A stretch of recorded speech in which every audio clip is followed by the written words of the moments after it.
আসসালামু আলাইকুম। এখন শুনবেন সংবাদ শিরোনাম। প্রয়াত রাষ্ট্রপতি ও বিএনপির প্রতিষ্ঠাতা জিয়াউর সমাধিতে নেতা কর্মীদের শ্রদ্ধা, উদার গণতান্ত্রিক বাংলাদেশ গড়ে তোলার অঙ্গীকার।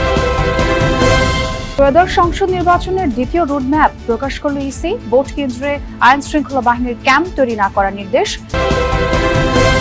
অনেকে সরে দাঁড়ালেও ভোটের মাঝে অনড় বিএনপির অর্ধ শতাধিক বিদ্রোহী। ধানের শীষের বিরুদ্ধে লড়বেন বহিষ্কৃতরা, প্রার্থিতা বাতিল হওয়া। অনেকে সরে দাঁড়ালেও ভোটের মাঝে অনড় বিএনপির অর্ধ শতাধিক বিদ্রোহী।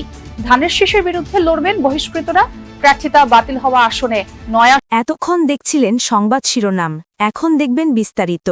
ত্রয়োদশ জাতীয় সংসদ নির্বাচনের দ্বিতীয় রোডম্যাপ প্রকাশ করেছে ইসি। 22 জানুয়ারি প্রকাশ করা হবে ভোট কেন্দ্রের গেজেট। আগামী 28 জানুয়ারি আইন শৃঙ্খলা বাহিনীর সাথে বিশেষ সভা করবে ইসি। সেখানে যাচাই বাছাই করা হবে আইন শৃঙ্খলা রক্ষাকারী বাহিনীর প্রস্তাবিত অর্থের চাহিদা। সেই সাথে অনুমতি দেওয়া হবে নির্বাচনী পর্যবেক্ষকদের। এছাড়া আগামী 1 ফেব্রুয়ারি নির্বাচনী ব্যয় নির্বাহে আইন শৃঙ্খলা বাহিনীর অর্থ বরাদ্দ ও নির্বাচন কর্মকর্তাদের পর্যবেক্ষক হিসেবে নিয়োগ দেবে কমিশন। নির্বাচনের ব্যালট ও নির্বাচনী সামগ্রী মাঠ পর্যায়ে পাঠানো হবে 2 ও 3 ফেব্রুয়ারি। নির্বাচন কমিশনার আনোয়ারুল ইসলাম জানান, একটি ভালো প্রতিদ্বন্দ্বিতামূলক নির্বাচন হবে। প্রার্থীরা যেভাবে শুনানিতে নিজেদের বক্তব্য রেখেছেন, ভোটের মাঝেও তারা তাদের সেই ধারাবাহিকতা বজায় রাখবেন বলে মনে করে কমিশন। বিভিন্ন রাজনৈতিক দল তারা তো তাদের মত, তাদের বক্তব্য বলার অধিকার রাখে, বলছে, এবং আমরা সেই বিষয়গুলো খতিয়ে দেখছি। যখন যেই অ্যাঙ্গেল থেকে অভিযোগ আসছে সেই বিষয়গুলো আমরা খতিয়ে দেখছি। কোনো চাপ নেই, কারণ সবাই চাচ্ছে ভালো নির্বাচন, কমিশনও চাচ্ছে ভালো নির্বাচন, নিরপেক্ষ নির্বাচন, সুতরাং কোনো চাপ নেই। এদিকে পক্ষপাতিত্বের অভিযোগে আজও নির্বাচন ভবন ঘেরাও করেছে ছাত্রদল। সকাল 11টা থেকে ঘেরাও কর্মসূচি পালন করছে তারা।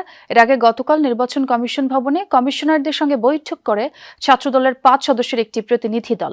দাবি আদায় না হওয়া পর্যন্ত নির্বাচন কমিশন ভবন ঘেরাও চলবে বলে জানান ছাত্রদল সভাপতি। আগামী 22 জানুয়ারি থেকে আপনাদের নির্ধারিত সময়ে পুরো বাংলাদেশে আমরা বাংলাদেশ জাতীয় ছাত্রদল নির্বাচনী কার্যক্রমে অংশগ্রহণ করতে চাই। সেজন্য আজ আপনারা সেই সমাধান দিবেন, সেই প্রত্যাশা ব্যক্ত করছি এবং সবাইকে সুশৃঙ্খলভাবে আজকের এই কর্মসূচি সফল করার অনুরোধ জানাচ্ছি। মনোনয়ন বাছাইয়ে সবসময় ছোটখাটো ভুল হয়ে থাকে এমন জানিয়ে নির্বাচন কমিশনের প্রতি আস্থা রাখতে চায় বিএনপি। দলের মহাসচিব মির্জা ফখরুল ইসলাম আলমগীর বলেছেন, যোগ্যতার সাথে নির্বাচন কমিশন কাজ করছে, আগামীতেও একই ধারায় নির্বাচনও পরিচালনা করবে। সকালে জিয়া উদ্যানের সমাধিতে শ্রদ্ধা জানানো শেষে বিএনপি নেতারা জিয়াউর রহমানের দেখানো উদার গণতান্ত্রিক বাংলাদেশ গড়ে তোলার জন্য শপথ নেন।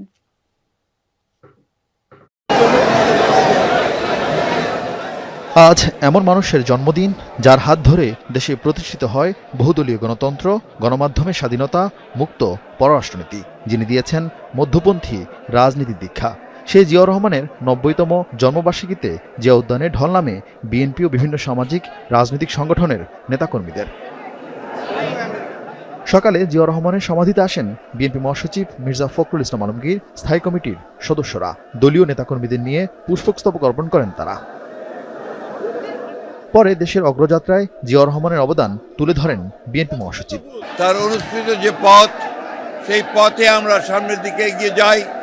একটা উদার গণতান্ত্রিক বাংলাদেশ প্রতিষ্ঠা করবার লক্ষ্যে আমরা আরো দৃঢ়ভাবে শপথ গ্রহণ করি। একটা ধ্বংসপ্রাপ্ত অর্থনীতির বাংলাদেশকে গড়ে তোলার জন্য, গণতন্ত্রকে প্রাতিষ্ঠানিক রূপ দেওয়ার জন্য আমরা আজকে এখানে শপথ নিয়েছি। কেউ কেউ নির্বাচনকে সামনে রেখে লেভেল প্লেইং ফিল্ড নিয়ে নানা আশঙ্কার কথা বললেও মির্জা ফখরুল এ নিয়ে কোনো অভিযোগ করেননি। বাছাই হয় তখন কিছু সমস্যা থাকে, এটা নতুন কোনো ব্যাপার না। আমরা এখন পর্যন্ত নির্বাচন কমিশনকে দেখেছি যে মোটামুটিভাবে তারা যোগ্যতার সঙ্গেই কাজ করছে। আমাদের যে সমস্যাগুলো একটা আমরা মনে করেছি সেগুলো আমরা গতকাল তার সামনে তুলে ধরেছি এবং আমরা বিশ্বাস করি যে নির্বাচন কমিশন যোগ্যতার সঙ্গেই এই নির্বাচন পরিচালনা করতে সক্ষম হবে।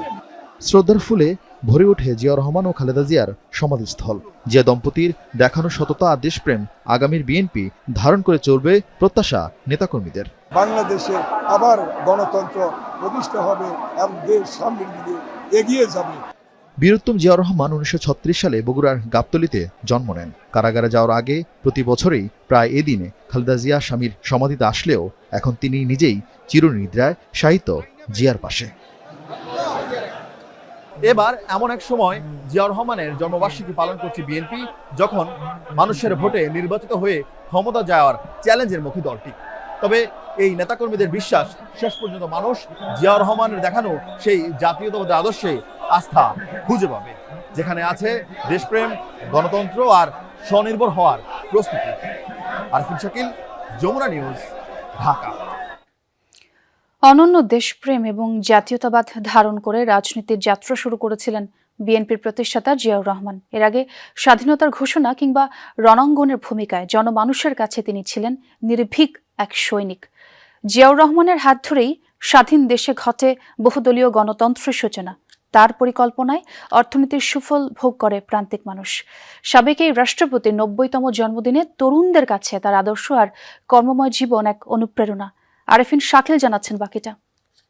প্রিয় দেশবাসী, আসসালামু আলাইকুম। কমল অর্থ পদ্ম ফুল। ঠিক যেন এই দেশ ও দশের জন্য ফুল হয়ে ফুটেছিলেন কমল অর্থাৎ জিয়াউর রহমান। 1936 সালের এই দিনে বগুড়া জেলার গাবতলীর বাগবাড়িতে জন্ম। নেতৃত্ব দিতে চান, আপনাদেরকে জনগণের মধ্যে যেতে হবে।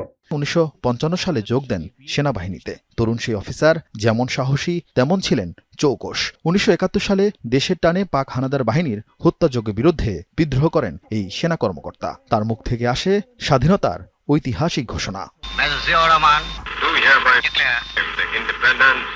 দেশ স্বাধীন হলে ফিরে যান সেই সেনাবাহিনীর কাছেই। কিন্তু 75-এর ক্ষমতার পট পরিবর্তনের পর সিপাহী জনতার বিপ্লবে আবারও সামনে আসেন জিয়াউর রহমান। নানা ঘটনা প্রবাহের মধ্য দিয়ে দায়িত্ব নেন রাষ্ট্রপ্রধান হিসেবে। অত্যন্ত সংক্ষিপ্ত সময়ে বিশৃঙ্খল জাতিকে ঐক্যবদ্ধ করেন জিয়াউর রহমান। 19 দফা কর্মসূচি হাতে নিয়ে দেশের উন্নয়ন অগ্রযাত্রায় অবদান রাখেন। ভিত রচনা করেন স্বাধীন পররাষ্ট্রনীতির। গ্লোবাল রাজনীতি বলেন, রিজিওনাল বলেন, বাইল্যাটারাল বলেন, বাংলাদেশের স্বাধীনতার সার্বভৌমত্ব রক্ষা করে যে একটি পররাষ্ট্রনীতি হতে পারে এবং স্বাধীনভাবে যে আপনি ওটাকে বলে আপনার স্ট্র্যাটেজিক অটোনমি, যে উনি সেটাই তো ওনার প্রতিষ্ঠাতা উনি।